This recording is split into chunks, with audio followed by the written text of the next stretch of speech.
Biglang nag-file ng bankruptcy ang JKN Group. So, ano kaya ang mangyayari sa Miss Universe kung nag-file na ng bankruptcy ang president nito or owner?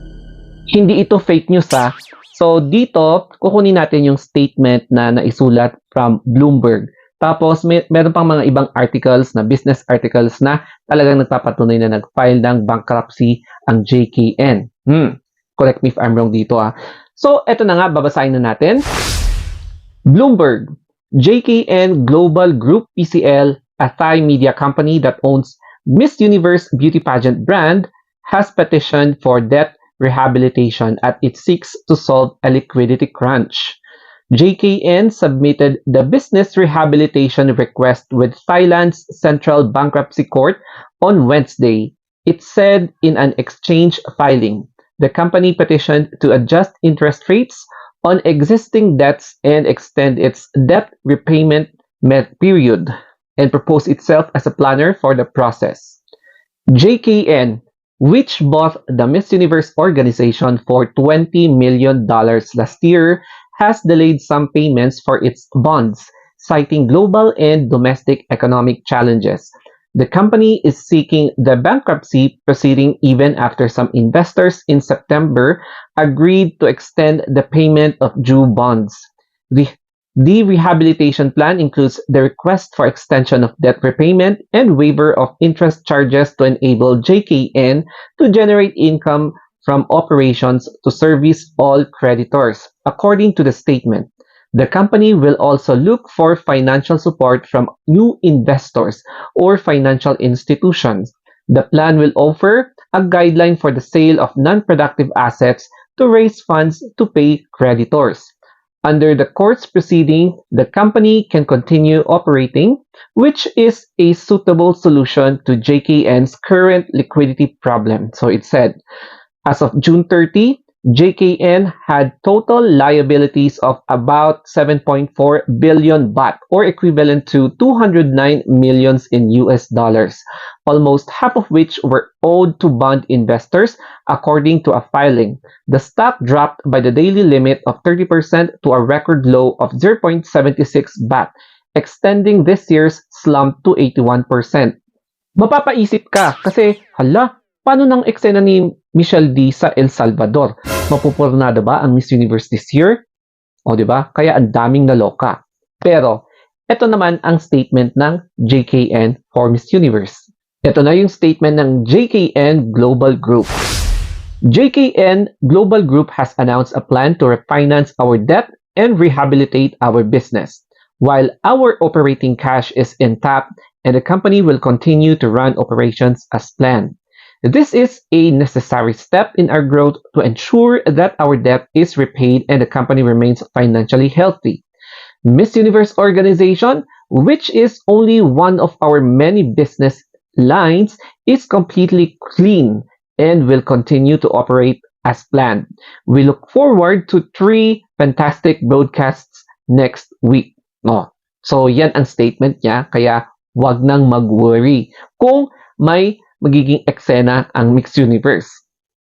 No wonder may mga cryptic posts si Ann JKN all about resiliency.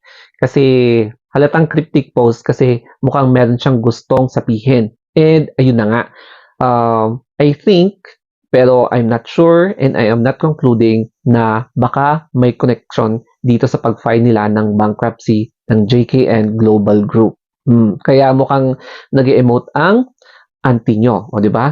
Since nga nag-file ng bankruptcy ang JKN Group, lumabas bigla ang pangalan ni Chavit Singson, si Sir Chavit Singson, in which siya kasi ang isa sa mga namahala noong ginanap dito ang Miss Universe and mukhang naging success nga.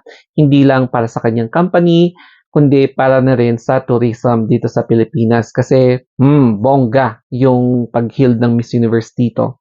So, nabanggit nga, basing from news source, o di ba, legit yan na Philstar, na quote-unquote, sinabi ni Sir Chavit Singson na mukhang ino-offer sa kanya. I'm not sure kung franchise yon or bilang consultant or whatsoever para hawakan yung Miss Universe. However, sabi niya, hindi.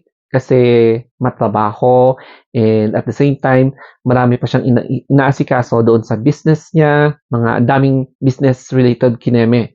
Kaya ayun, tapos lumabas na naman yung pangalan niya, 'di ba? Pero ang main question is, sino sa tingin mo ang rightful na successor ng JKN Group na pinamumunuan ni Anne Jakra Jutatip na pwedeng mamuno sa Miss Universe organization? Will it be Donald Trump again? Pwede ba si Chavit Singson? Pwede ba si uncle nyo? O, di ba? Maraming pwedeng pagpilian ng mga capable businessman na pwede maghawak sa Miss Universe organization. Pero hindi pa rin naman sure kung ano yung talagang verdict ng pag-file ng bankruptcy ng JKN. Pero nasabi naman nila na hindi naman apektado ang Miss Universe organization. Kaya wag mag-worry.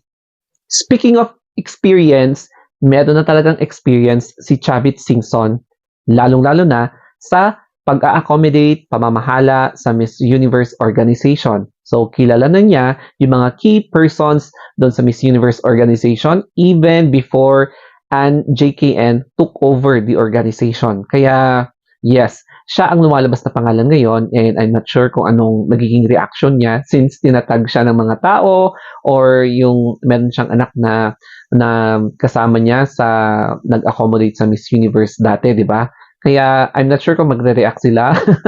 Tingnan na lang natin yung feedbacks in any case na mabalitaan nila na biglang nagka-trending ang pangalan nila since nag-file ang JKN ng bankruptcy, di ba? Anyway, bumalik naman tayo kay Michelle D. So, deadma na muna itong about bankruptcy issue. Ang pinaka-importante dito is download Miss Universe app sa inyong phone and from that, pumunta kayo sa Miss Universe and then pumunta kayo sa voting. Nasa sentro siya, yung parang may star sign na yan. I-click nyo yon and hanapin nyo si Philippines and then doon na kayo mag-vote. Kaya I hope na huwag tayong tumigil sa bayanihan. It's because this is our very chance para makapasok ulit doon sa semifinals ng Miss Universe and maipag-start ulit ang ating placement streak. O, di ba? Kaya di pa tapos ang laban. Kaya hindi lang sa Miss Universe, kundi pati na rin sa Miss Globe. So, dalawang candidates ang isusupport natin kasi may ongoing na fan vote. O, di ba? And then, I'm not sure sa Miss Earth kung merong fan vote na mangyayari. Tignan na lang natin yung mga announcement nila. Pero for now, wala pa. Magkakasabay na 3 pageants yan. Kaya, nagiging busy ang lola mo sa pag-update. Okay, so thank you so much. I hope na may natutunan kayo dito sa video na ito. So, all I can say is positivity. Kapag may nakita kayong negativity, just ignore o kaya block o kaya report na lang para hindi na kayo maistorbo o kaya ma-distract kung ano man yung ginagawa nyo. Okay, so that's it guys. Thank you and have a nice day.